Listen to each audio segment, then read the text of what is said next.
On कर दी recording. Good. Hey man. Hey Hi guys. Saurabh.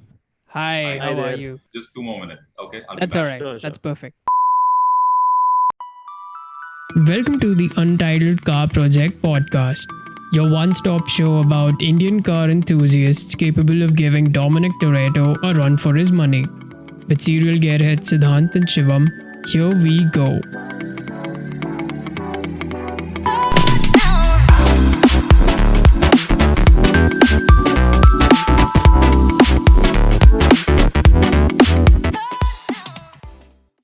So, hi Saurabh, how are you doing? Good. Doing great. So you've been busy with the current league that's going on. So how is that coming up? It's been crazy. The current league you're talking about, the Volkswagen Virtual Racing Championship. Yeah. Yes. Yeah. Oh, that's been absolutely crazy. So we got 4,500 participants, right? Okay. So and that's a lot of data. Right? That's huge. Yeah. And then obviously the first challenge was uh, guiding everybody through the process, right? So I think we did something which nobody really has done, not just in India, but anywhere across the world, is that we created a step-by-step how to document. So you see those YouTube videos of people explaining you how to Yeah. do this, how to do that. We made a full document of that. So it was like a 30-page document with images explaining to everybody how they can, let's say, download Steam, download the game, download the car, how they can do everything. So that was like a big challenge. Not only once we send the document, the amount of queries we had. My boys, the team has been working like crazy just to handle that. And, we somehow have managed to process all those numbers and, get done with 2 stages of qualifying. So it's been crazy. I mean, my eyes It's none of us have slept properly for last 2 weeks. But then tell me this. So I actually just want to take a step back. So you are a very accomplished racer. For a lot of people who don't know, you've been involved in the circuit for a really long time. So how does someone as distinguished as you, in the real racing world, which is not a pun or anything because that's a game, how does that person get involved into something like this? I mean, how does that happen? So I think when I started karting in 2007 or something, right, I was fortunate enough not to know how expensive this sport is. Maybe I wouldn't have started if I knew how expensive it is. But once I realized that, I was like, okay, I need to find a way to compete with the I have, right? So I started doing my research and I realized that a lot of drivers abroad were using simulators and things like that. Yeah. So I was like, cool, I got to check this out. So I got like a very basic Logitech at home and I started sim racing with that, and I found a bunch of friends all around the world and I used to race with them. And I started getting good on the track, right? So then I was like, okay, you know what, let's take it a step ahead. And then I started modding the games, so a lot of these games are like open source. You can mod them, you can build a car, you can build a track. Okay. So Okay. I started figuring out how to build the track that I'm going to go race on, right? And practicing on that. So I started doing all this since 2010 and I've been doing it for the last 10 years. So I was forced into a break from racing in between for a good 4 years. So coming back again, I had like zero practice. But by the third race weekend, after a 4-year break, I started winning. It was purely on what I was doing on the simulator. And picking the right car, the right game, which feels realistic, and then working on all the techniques that I wanted to work on.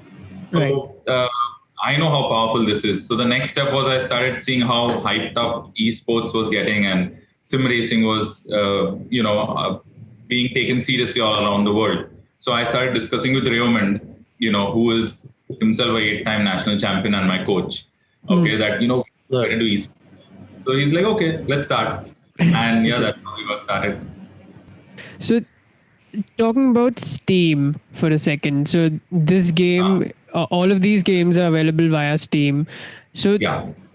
Some of these games, by the looks of it, they seem incredibly demanding. So, is Demanding as on the in graphically intensive? Okay. So that's So, why for the yeah. yeah. Go ahead. Sorry. Go ahead. No, so what I was saying was, do you really need? I'm just coming back to the expenses part. So, do you really need a very well sought out rig to actually compete in these competitions, or do you think that with streaming coming into the picture, Xbox is coming up with the Game Pass, and then there are a couple of other streaming services. Nvidia has the GeForce now. How do Yeah. you think that dynamic plays into it? I mean, is it evolving, or how is that coming about? See, so the first thing is you don't need a rig to compete. Okay. I still have my wheels and pedals clamped onto my computer desk. Okay. So you don't need a rig. Okay, to actually experience sim racing. But you can race with keyboards. And the idea with the Volkswagen Virtual Racing Championship, what we're doing is we picked a game which is the most light on the system. Okay. All right. Yeah. So as I was saying, the first thing we looked at, okay, even in the Indian e-racing championship that we conduct, okay, Right. so there is the pro and the junior level where people are racing with wheels, and there we are picking games which are top of the line, which needs high graphics and things like that, okay, and because those guys who have wheels, they have decent systems, so they can run it. Okay. True. But when we wanted to make it more accessible, we went to a game which is slightly light on the system, even though it's a little older, it's a few years older, but it's lighter on the system. So Which game is that, if you don't mind me basic, sorry, asking? Which game is that, if you don't mind me asking? Assetto Corsa. Okay, Okay. got it. So now Assetto Corsa has a newer version, which is Assetto Corsa Competizione, which is kind of heavy on your system. Okay. All right. So that is what hardcore sim racers are racing currently, and they're loving it. But Assetto Corsa, the original one, which was launched quite a few years back, is still very, very good. Okay, the physics, the graphics, it's still very good, but it's surprisingly light on the system. So we decided to go with that for our amateur championship in the Indian e-racing championship. And even for Volkswagen Virtual Racing Championship, the objective was again to reach out to as many people as possible. So again, we went with Assetto so that people, even with basic laptops, which are 5-6-year-olds, I've seen some of the queries, people have like, laptops from 2012 and they're able to run Assetto Corsa, That's great. which was That's a good thing. So, but how is the game different from what the actual F1 game that is already there? Or do you have levels of different things? Or can I put in an entire category of different vehicles?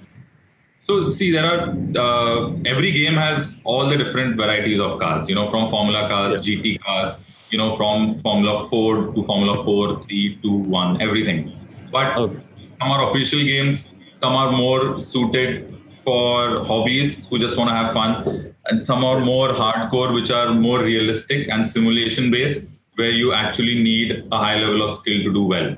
Definitely. Okay, so this is the whole variety that exists, and people pick and choose based on their preference. Obviously, over the last 3 years or so, all games are going towards simulation because now people want to experience the realistic thing. They don't want arcade-ish fun games. They want the real stuff. Definitely. So, but coming to the physics that you're talking about for the game Assetto Corsa, how can I like in the F1 that is there on the platform, which is very graphically intensive? Yeah. What can I mod my car according to the track? Like there are some tracks which require a complete different aero package for my vehicle. So can I do it on these things?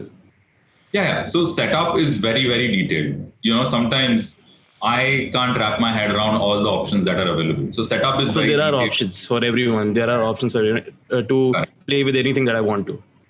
Correct. But when we organize something which is very basic, we keep setup locked because we don't want the cap on it. Okay.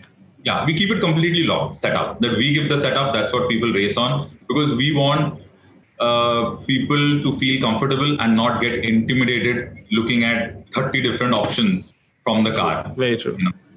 So is it just a tarmac game, or can you shift it to rally as well? Because we had a rally guy as well on our podcast. So we might. So our expertise, so my coach, Rayoman, he has his academy, Rayo Racing. Okay. So I work on multiple projects with him. So our expertise is track racing. Okay. It's karting and track racing. So we stick to our expertise. at least as of now. Then if there's enough demand for rally type stuff in esports, we'll definitely look into it. All right. So, so these games are these competitions are extremely competitive in their own right, and Yeah. I actually wanted to ask here that since you've experienced both sides of the spectrum, you've raced physically as well, and then you're doing this. What sort of mental adjustments does one have to make in both of these scenarios? Because I know for a fact that a lot of people who aren't very into gaming, they say that it's not a mental thing. You just play just to wind down, and it's a leisurely thing. But then when there's a competition going on, and that's something that's catching up in India as well, how does it differ? What sort of adjustments do you do? So, for me, I can tell you, I'm not the best person to answer this because whenever I'm on a simulator, I'm in my zone. I'm there to learn and improve. Okay, I'm never with the mindset that I'm having fun. But obviously, in the downtime now in our office, I've been playing a little bit of CS with my boys. So there, I can tell you that is just for fun. I'm not intense or I'm not mentally focused, but I can see the guys who are doing well in our sim racing competitions. They take it very seriously. Whenever I go online, I can see them on Discord. They are practicing hours and hours every day. And when you have an intense battle on the track, it's as good as having intense battle on the sim. It's as good as an intense battle on the track because I am sweating and shivering while racing wheel to wheel. So yeah, it feels quite realistic. And when you're competing right at the top, the nervousness, the feeling, all of that is the same. And you're controlling the game with your wheel and your pedals. So you still need to be in performing at your peak to do well. So you have to control your emotions. You have to have that focus and you have to manage your mental and emotional state to do well. So it's as intense as competing in the real world. And I think that's why it is a really good tool to learn. At the same time, now Volkswagen Motorsport India is taking it seriously to pick a driver from there because they can see how realistic the whole scenario is. But are you guys planning to, upgrade to a rig, the entire rig that will simulate the G's on the body as well? Because it's completely different having G's on the body while turning in a vehicle that is running on, say, 90 kilometers per hour and coming back to e-racing. Very expensive. So exactly, that is very expensive. I found it on V10R Racing. There's something called V10R Racing that has a similar format to what you guys are doing, and they're doing it with the IndyCar, I guess. So are you guys planning to expand someday? So we are into right now, if you see our Indian e-racing championship, we are only running Formula cars. Okay. Now with the Volkswagen Virtual Racing Championship, that's a sports car, or you can say a saloon car. So obviously, as the community grows, right now we don't want to split the small community into smaller bits, So as the community grows, we'll have, different championships which people can pick and choose. But the thing is, right now, our championship, the Indian e-racing championship, the prize is 1 day training and testing in a Volkswagen Motorsport race car. So even if we start a parallel championship with another car, everybody's interested in this, Yeah. So that's there. We can give similar prizes for all the different variations that we bring in. People will be only interested in the top thing. So there's a different category for if I'm racing on a keyboard, if I'm racing on an entire rig, say the wheel and paddle. So there are different categories, or they're allowed to race in the same platform? There are different categories. So what we have in IERC Pro and Junior is people racing with their wheels. Okay. So from the juniors, you graduate to Pro if you do well. Okay. And the Pro is where the championship prize is 1 day testing with a Volkswagen Motorsport India race car. Whereas we have the amateur, which is only run on keyboard. People with wheels are not allowed, And now, soon when we have a little break, we are launching a couple of more categories. And one of them will be all women's category. Yeah. But in terms of platforms, do you separate them based on the platforms as well? As in, do you have a separate competition league for maybe someone who has a PS4, or do you have something different for someone who's working with a PC, or do they just compete all together? No, In the right pro now we category, I are mean. focused. Okay, we want to slowly move into PlayStation and organize something which is only for PlayStation. So that's Okay. in process. Yeah, but majorly we are PC focused. Got it. So, do you think that it has? I mean, obviously, it's a very booming thing. It's in, it's people are coming to know about it. What do you think that? What do you think will take for more people to get invested and to get hooked onto this? I mean, what do you think will attract more sponsors? I guess because obviously sponsors bring more money, and that'll obviously further up the boost the competition as well. So what do you think it's going to take for this to just take off? I think so. The viewership, touch wood, for us has been good. That's what got us all the sponsors and partners. So we have Mumbai Falcons, who are a big business conglomerate who are really passionate about motorsport. So they've started Mumbai Falcons, which is purely focused on racing, and they are doing a lot of things for motorsport overall. Okay, so they were our title sponsors. Then we have Volkswagen Motorsport India. Then we have Red Bull. Then we have Gamer Connect, which is a property of Nvidia. So all these partners came in because not only do they find what we are doing is really cool, but the viewership is also quite high. So the viewership has to go up, okay, and the participation has to go up. So with this Volkswagen Virtual Racing Championship, the participation went like skyrocketed, okay, which is a good sign.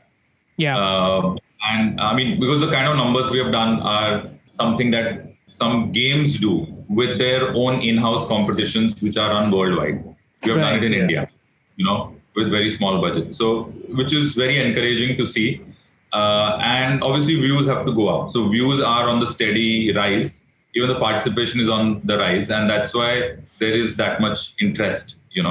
So yeah, things are going in the right direction, but I think we need to make it easier for people to get on board. Like click, download game, drive.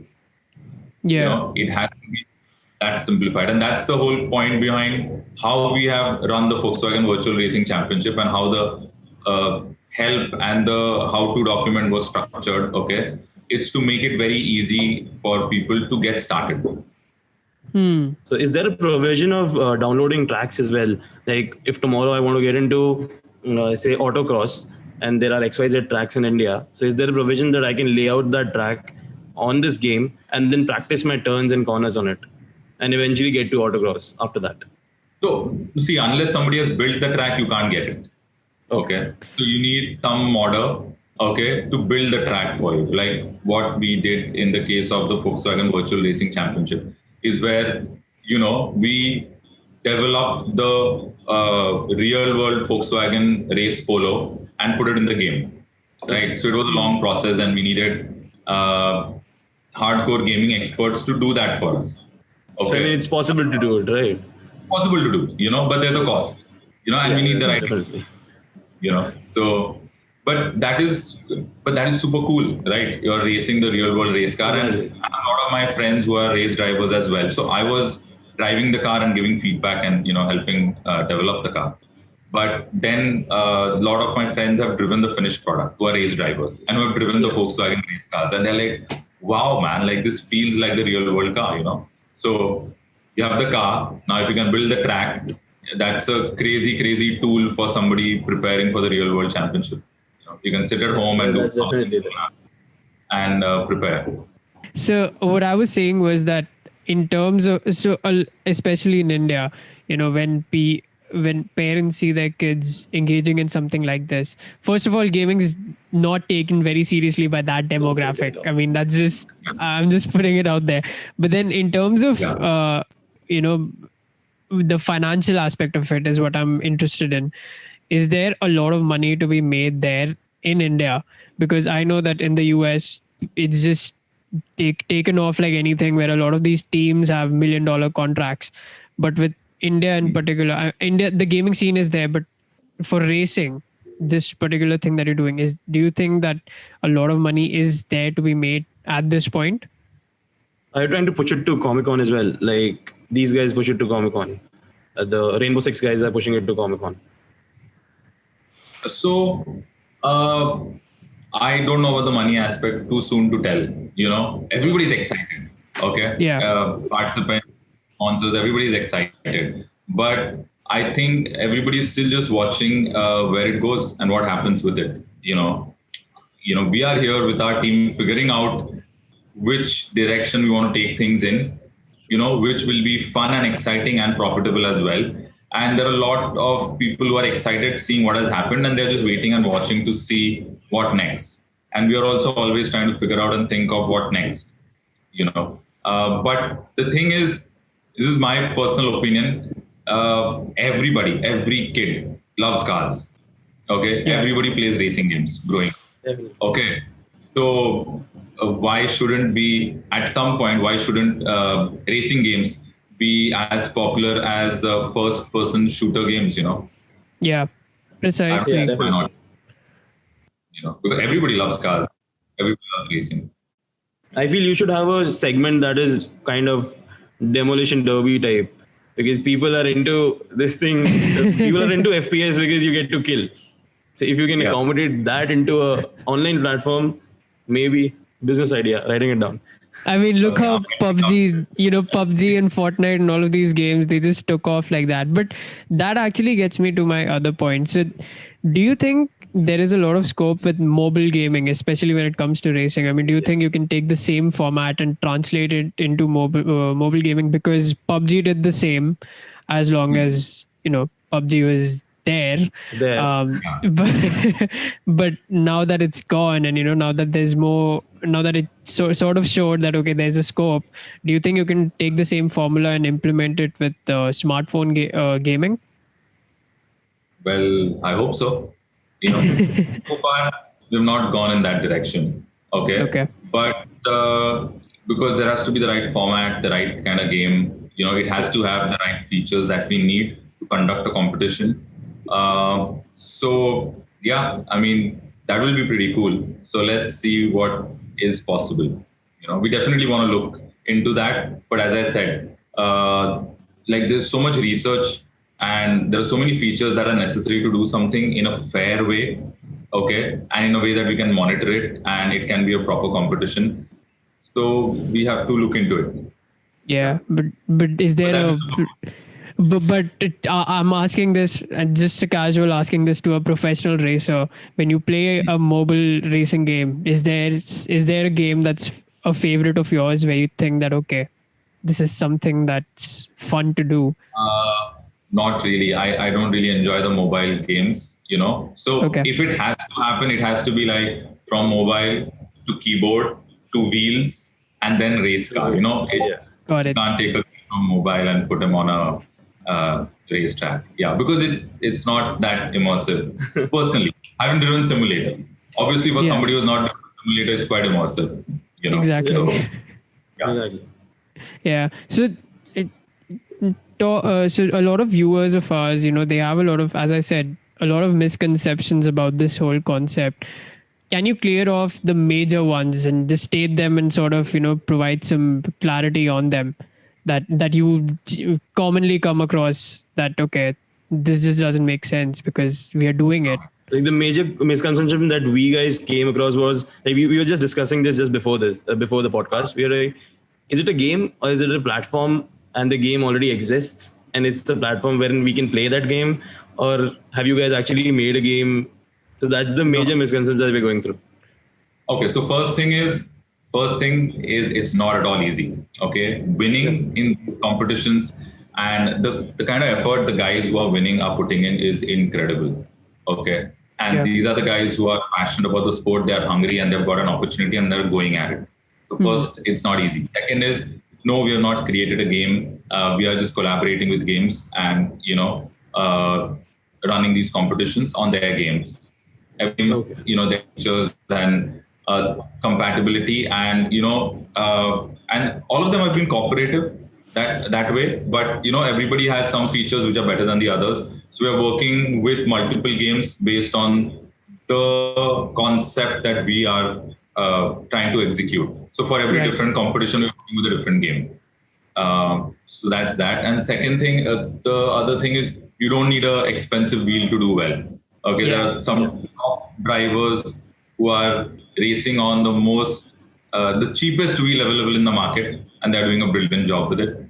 Okay, but obviously having better equipment gives you better feel, and that helps you do better for sure. Yeah. And other than that, what other misconception? If you guys have something in mind, you can tell me. So we just cleared out the major misconception that was there. Because that's how we sort of structured this conversation, because both of us, we had misconceptions coming in. So, we felt that who better to clear them off than you, Exactly. Who's actively doing it and who's actively, developing a community around this. So that is what we wanted to talk about. But then, it was a real pleasure talking to you. You've been really helpful, and you've just been spot on clarifying the doubts of and clearing off the misconceptions of two casuals here. So we're really grateful for your time. Sorry, and you I guys hope. should get on your keyboards. What's that? I'm saying you guys should get on your keyboards and. Oh, 100%. I'm going to do the same. Yeah. I'm going to download Steam and I'm going to go at this. I'm going to give this a shot. Yeah. Because this just sounds too interesting. Yeah. But I hope you had a good time here with us. You've been really helpful. Yeah. And if you can just give out your socials where people can find you, and if you can just tell our viewers what's happening, and we'll just link it in the description. Yeah, cool. So it's at IR Esports in for Instagram. And my social media handle is at Saurabh Bandyopadhyay.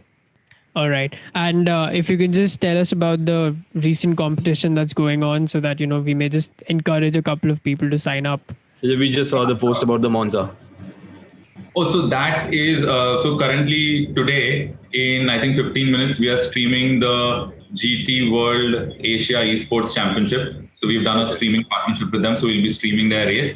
And two of our boys from IR Esports are representing India in the Asian Cup. So, we encourage everybody to come watch and cheer for our boys. And so for everybody who wants to participate, the next competition they can participate in is the Indian E-Racing Championship amateur category, which they can do with their keyboards. So you just do a basic PC, get on your keyboards and, race hard. You heard it first. You heard it first. I see you both too, okay? Over there. Definitely. 100%. Yeah, we'll be the flag bearers of it. We'll be representing the Untitled Car project on the courtesy of Saurabh. You can put your name on your own car and race. That's great. That just makes it better. You should have started with that. You should have led with that. Yeah. So I hope to see you. I hope to see your car over there. 100%. Yeah, definitely, 100%. But it's been a pleasure, Saurabh. Thank you so much for your time. And I hope you have a great day ahead. Thank you so much. Bye-bye. Cool. You guys. Bye. Bye. See you.